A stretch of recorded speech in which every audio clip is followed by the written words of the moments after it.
اسلامی بھائیوں، السلام علیکم ورحمۃ اللہ وبرکاتہ۔ میں ایک بہت غریب آدمی ہوں، میری 2 جوان لڑکیاں ہیں، میرے پاس اتنے پیسے نہیں ہیں کہ میں سامان جہیز خرید سکوں۔ آپ لوگوں سے جو بھی ہو سکے میری مدد فرمائیے، نوازش ہوگی۔ محترم ناظرین، گھبرائیے مت، میں آپ سے کچھ نہیں مانگ رہا ہوں، بلکہ یہ وہ الفاظ ہیں جو جہیز جیسی مذموم رسم کو مکمل کرنے کے لیے ایک غریب، بے بس اور لاچار باپ اپنی بیٹیوں کے ہاتھ پیلے کرنے کے لیے کلپ کر جاتے ہیں اور فقیری کٹورا لے کر در در اپنی بیٹی کے سامان جہیز کے لیے پھرتے رہتے ہیں، یہاں تک کہ مساجد میں بھی گھس کر مانگنے سے گریز نہیں کرتے۔ مذکورہ فریاد کو آپ نے بھی اپنے گاؤں، محلے اور شہر کی مسجدوں میں ضرور سنا ہوگا۔ ذرا سوچئے کہ آخر اس بوڑھے باپ کو کس چیز نے دکان، مکان اور مساجد تک دستے سوال دراز کرنے پر مجبور کیا۔ ذرا سوچئے تو صحیح کہ جس نے کبھی اپنی شکم سیری کے لیے کسی کے سامنے ہاتھ نہیں پھیلایا، ایک وقت کھایا، دوسرے وقت فاقہ کشی کر کے اور خدا کا شکر بجا لا کر بستر پر لیٹ گیا، لیکن آج جب وہ اپنی بیٹی کی شادی کرا رہا ہے تو حالات اور زمانے کی مذموم رسوم کی لعنت سے دوچار ہو کر بھیک مانگنے پر آمادہ ہو گیا ہے، جس سے اس کی خودداری کا جنازہ نکل رہا ہے۔ اگر بھیک نہ مانگے تو قرض اور اس کے سود تلے اتنا دب جاتا ہے کہ پوری زندگی اس بار سے بوجھل ہی رہتا ہے۔ آخر جہیز طلبی کی حریصانہ طبیعت اور جہیز نہ ملنے پر یہ ظالمانہ جسارت سماج میں کیوں پیدا ہوئی؟ آج کسی کے ہاں لڑکا پیدا ہوتا ہے تو سرور و شادمانی کے ساز بجنے لگتے ہیں، رقص و سرور کی محفلیں گرم ہوتی ہیں، کیونکہ لاکھ روپے کا چیک جو مل گیا، جو عنقریب اس لڑکے کے جہیز میں ملنے والا ہے۔ اور اگر کہیں لڑکی پیدا ہو گئی تو پورے گھر، خاندان، کنبہ میں نحوست سی طاری ہو جاتی ہے، کیونکہ لاکھوں کے چیک سے محروم رہنا تو تکلیف دہ تھی ہی، مزید ماروتی کار، ہیرو ہونڈا اور دیگر سامان جہیز کی ذمہ داری نے اس کے زخم پر نمک جو چھڑک دیا۔ آخر اس بڑھتے ہوئے ہیضہ کی طرح سماج میں جنم لینے والی یہ بیماری کیسے پیدا ہوئی اور اس کے اسباب کیا ہیں؟ آخر اس کے ذمہ دار کون ہیں اور اس بدبودار ناسور کے خاتمہ کی کیا صورت ہوگی؟ آئیے اس کا ہم آگے سرسری جائزہ لیتے ہیں۔ موجودہ حالات، واقعات، ماحول کا جائزہ لینے کے بعد افسردہ ہونا ہی پڑتا ہے۔ ڈیلی جہیز ڈیمانڈ کا رجحان عام ہوتا جا رہا ہے، اور جو عورت جہیز کم لائے تو اس کو کریٹیسائز کرنے، طلاق دینے، یہاں تک کہ جلا دینے اور مار ڈالنے تک کے واقعات سننے میں آتے ہیں۔ کتنی افسوسناک صورتحال ہے کہ ایک پاکیزہ رشتہ جسے رب کائنات نے پاکیزہ اور عظیم مقاصد کے لیے جاری فرمایا، جو عہد رسالت سے لے کر زمانہ اسلاف تک بڑے پاکیزہ اور بالکل سمپل طریقے سے عمل میں آتا رہا، آج کے بے غیرت خاندانوں اور نوجوانوں نے اسے نفع اور زر طلبی کا ایک بڑا کاروبار سمجھ لیا ہے۔ ہمیں اس سلسلے میں سب سے پہلے یہ غور کرنا ہوگا کہ جہیز کی کمی کی وجہ سے عورتوں کو ستانے والے جوانوں اور خاندانوں میں یہ حریصانہ طبیعت اور ظالمانہ جرأت کیسے پیدا ہوئی، اس کے اسباب و عوامل کیا ہیں؟ جواب میں مختصر لفظوں میں یہ کہا جا سکتا ہے کہ یہ حریصانہ طبیعت حب دنیا کی پیداوار ہے اور ظالمانہ جرأت دین سے دوری کا نتیجہ ہے۔ دین و شریعت تو یہ کہتی ہے کہ آدمی اپنی کوشش سے جتنا چاہے مال کمائے، مگر دوسرے کے مال کی طمع اور اس کو اپنا بنانے کی حرص یقیناً گھٹیا اور مذموم طبیعت ہی کی پیداوار ہے، اور جو ایسی طبیعت سے پاک ہو وہ کبھی بھی بیوی یا اس کے والدین کے مال و دولت کا حریص نہیں ہو سکتا ہے۔ اس لیے یہ بات یقینی ہے کہ جہیز کی کمی کے سبب جو خاندان اور نوجوان شکایت کرتے ہیں اور اپنی بیجا توقعات پر پانی پھرتا دیکھ کر اس قدر غیظ و غضب میں مبتلا ہو جاتے ہیں کہ ظلم و ستم اور ننگی جارحیت پر اتر آتے ہیں، وہ یا تو دین و شریعت کے مزاج اور اصول و قوانین سے ہی نابلد ہیں، یا جانتے ہوئے بھی احکام الہی کی خلاف ورزی کے عادی ہوتے ہیں۔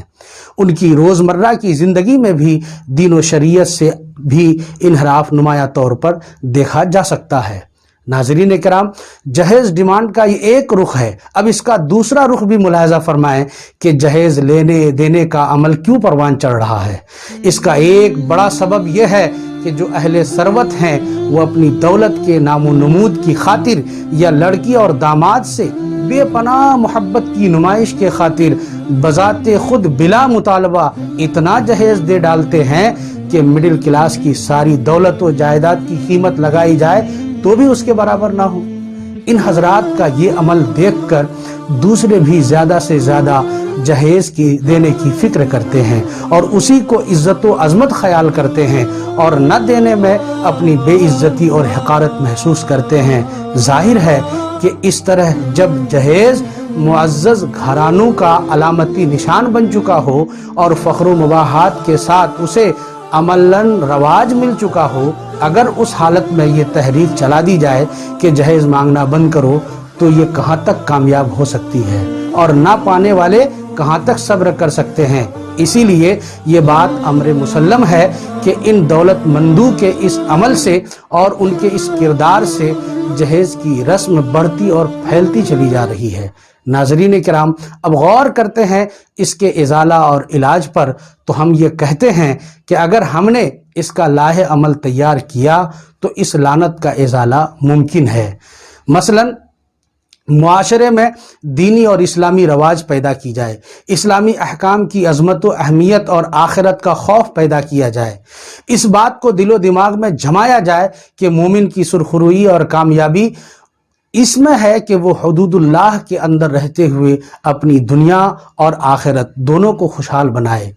یہ ذہن نشی کرایا جائے کہ نکاح ایک پاکیزہ رشتہ ہے جو نسل انسانی کی بقا کے لیے رائج ہے۔ اس رشتہ سے دو فیملی میں قربت اور محبت پیدا ہوتی ہے اور خاص میاں بیوی پر بہت سی ذمہ داریاں عائد ہوتی ہیں، لیکن مصارف اور اخراجات کی ساری ذمہ داریاں شریعت نے مرد کے سر رکھی ہے۔ عورت پر یہ ذمہ داری نہیں ہے کہ وہ شوہر کو اپنی یا اپنے والدین کی دولت سے نفع اندوز کرے۔ نوجوانوں اور خاندانوں کے دلوں میں مردانہ حمیت و غیرت پیدا کی جائے اور بتایا جائے کہ مرد کی عزت و وقار اسی میں ہے کہ وہ خود اپنی کمائی، اپنی محنت اور دولت پر بھروسہ کرے۔ بیوی یا اس کے والدین کی کمائی پر لالچی نگاہ رکھنا گھٹیا طبیعت کا ثبوت ہے۔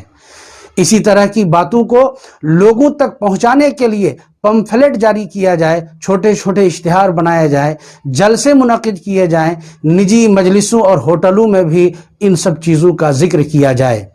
علاوہ ازیں شادی بیاہ کے موقع پر عملی طور سے دولت مندوں کو خصوصاً یہ سمجھایا جائے کہ خدا نے آپ کو دولت دی ہے، آپ اپنی بیٹی داماد کو جو چاہیں دے سکتے ہیں، لیکن اس کا بھی خیال کریں کہ اس سے غریبوں کی دل شکنی ہوگی۔ آپ کو معلوم ہے کہ غریب خاندان کی لڑکیاں اسی رسم جہیز کی وجہ سے بیٹھی رہ جاتی ہیں اور ان کا کوئی پرسان حال نہیں ہوتا، جس کا نتیجہ معاشرہ میں آوارگی اور بے حیائی کی صورت میں نمودار ہو سکتا ہے۔ آپ کو دینا ہی ہے تو بعد میں کبھی خفیہ طور پر دے لیں، لیکن خدا را اپنے جہیز اور دولت کی نمائش کر کے تنگ دست لڑکیوں کی زندگی اجیرن نہ بنائیں۔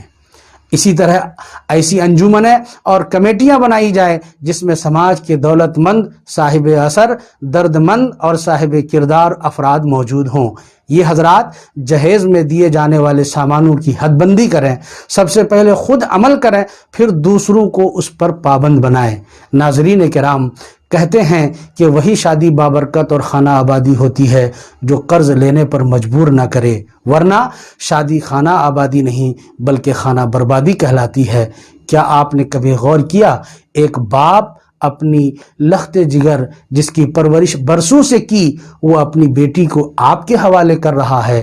جو کہ خود ایک صبر آزما حالت ہوتی ہے۔ یہی وجہ ہے کہ وقت رخصت والدین اور خیش و اقارب کی آنکھیں اشکبار ہوتی ہیں اور بے غیرت خاندان و نوجوان جہیز کی ڈیمانڈ کر کے اس باپ کے جلے پر نمک چھڑک رہا ہوتا ہے۔ کتنی تکلیف دہ کیفیت ہوتی ہے۔ محترم ناظرین کرام، میں ان تمام حضرات سے اور ان تمام نوجوانوں سے درخواست کروں گا کہ آپ خدا را اس طرح کے ڈیمانڈ سے بچیں اور ایک بہتر معاشرہ اور حسین سماج کی تشکیل میں خود حصہ لیں اور دوسروں کو بھی آمادہ کریں. یقیناً اللہ تبارک تعالیٰ آپ کی دنیاوی زندگی اور اخروی زندگی میں بہتری عطا فرمائے گا. السلام علیکم ورحمۃ اللہ. حرمت روح